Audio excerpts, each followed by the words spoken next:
Hey everyone, Miles Bess here, journalist, host of Above the Noise, and, I'll admit it, occasional lazy poster on social media. You know what I'm talking about, right? Repost this to save the rainforest, or that cool looking infographic that just goes with your vibe, or that deep sounding quote from that one person you retweeted that one time.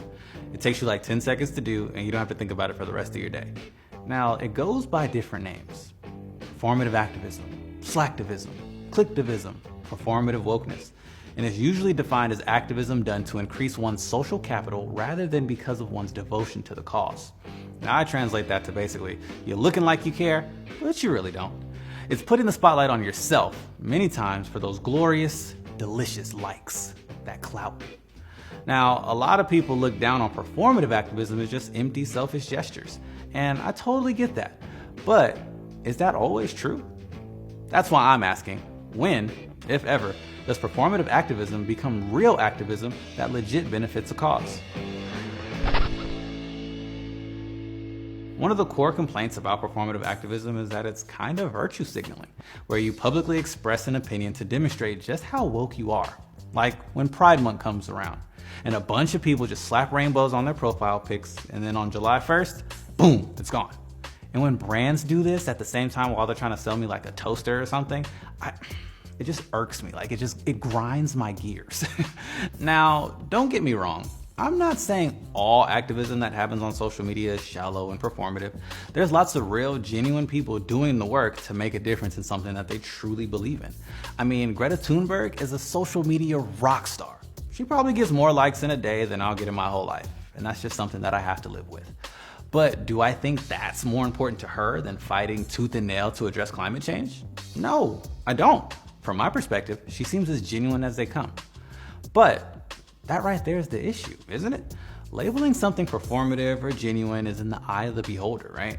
I'm judging the intention behind someone else's action. Now, when an influencer shows up to a boarded up store with the drill and snaps a picture for the gram and then immediately gets out of Dodge without actually doing anything, I think we'd all agree that, that's performative. But most of the time, this stuff isn't so black and white. There's a lot of gray area in there. Now, for me, performative activism hit a peak during the Black Lives Matter protests last year. Do you remember Blackout Tuesday? It stemmed from an original campaign by two black music executives after the murder of George Floyd. The point was to raise awareness around police brutality and systemic racism. Then the black squares happened. Millions of people were swapping out their profile pics for solid black squares to show solidarity. And then I saw the backlash. A bunch of people were calling out a bunch of other people for doing the whole black square thing. It was like, who are these squares for? Because it kind of seems like a bunch of people are just jumping on a trend to make themselves feel good for participating. So I did some digging. And it seems to me that you can make the argument that what happened actually hurt the very cause those black squares were supposed to be helping. See, a lot of them used the Black Lives Matter hashtag, so row after row after row clogged up the feed, and a lot of them didn't include any useful info about BLM. Problem is, Black Lives Matter activists used that hashtag to coordinate activities and relay important information. Feminista Jones, an author, activist, and staple on Black Twitter, summed up what happened like this. They thought this little black box was going to be solidarity. I'm like, this is not how movements work. This is not how we're supposed to be using social media. And people fell for it because it takes minimal work and minimal effort. So that's one of the best examples I can point to that really highlights how performative activism on social media can be harmful. But that wasn't enough for me. I wanted to find some research, some hard data that came to the same conclusion. Show me the data. Show me the data. Where's the data? And what I found didn't really have any clear-cut answers. So some research found that people who posted support for a cause online were not any more likely to donate money than someone who didn't post anything about the cause. One possible explanation for this is that they thought that they had already did their part and that they didn't need to do anything else. And I guess you could say that that's one point for the performative activism is bad argument. But other research found the opposite. People who posted about a cause online were more likely to attend a meeting offline or donate money than people who just stayed silent on social media. I guess you could say that that's one point for the performative activism might be good argument. And that's when it hit me. Online activism, including stuff that a bunch of people might judge as performative, can be pretty powerful in spreading awareness about a cause and attracting other people who might not have ever engaged with it in the first place. Back in the early 2010s, millions of tweets helped to shape the debate around the Arab Spring. Now, if you don't remember what that was, it was a series of pro-democracy uprisings across a bunch of countries in the Middle East and North Africa. The Me Too hashtag helped make hidden sexual abuse and sexual harassment visible. And yes, brands might throw gay pride symbols all over their logos during Pride Month while they're still trying to sell me that toaster. It's right there, isn't it? I could just feel it over here somewhere. I could just tell that it's there. But maybe, just maybe, that doesn't matter. Maybe that's one teeny tiny step towards normalizing LGBTQ issues. And when it comes to BLM, there's some pretty solid data supporting this.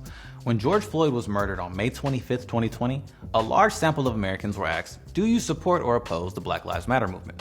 45% answered that they supported it. Just 9 days later, the day after Blackout Tuesday, after huge amounts of action on social media, including those black squares, 52% of people answering that question supported the movement. That's a pretty massive swing in a short period of time.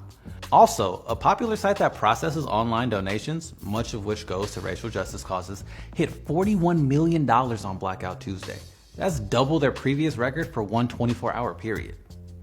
Now, I'm by no means saying performative activism is the reason for all of this, but I think you can make the argument that it played a part. Regardless of your opinion on BLM, most people in the US are now familiar with it. This has all made me think a little more deeply about how I use social media. I want to be a responsible online citizen. Now, I've definitely been guilty of just reposting or retweeting something without necessarily like reading the entire article. And it's like, yeah, I want to help, but I have to take that extra step. Like, what else am I willing to do? Am I willing to read that article? Am I willing to, sign that petition or call my congressman or even go to a rally? Am I willing to educate myself so I understand what's really going on and I don't just go around posting bogus information? But at the same time, social media, by its very nature, is performative. We're showing ourselves off to the world. You're showing yourself on vacation or showing that new cool thing you just did. I don't want to avoid speaking my mind out of fear of being seen as fake. That's just like, putting a muzzle on myself. And that's definitely not cool. I'm not down with that. So what I am going to do is still do my thing and post and do a little more research, but I'm going to be a little more thoughtful about it and not just mindlessly reacting. But what do you all think? How do you avoid performative activism and use your online voice to support a cause? Until next time, I'm Miles Best. Peace out.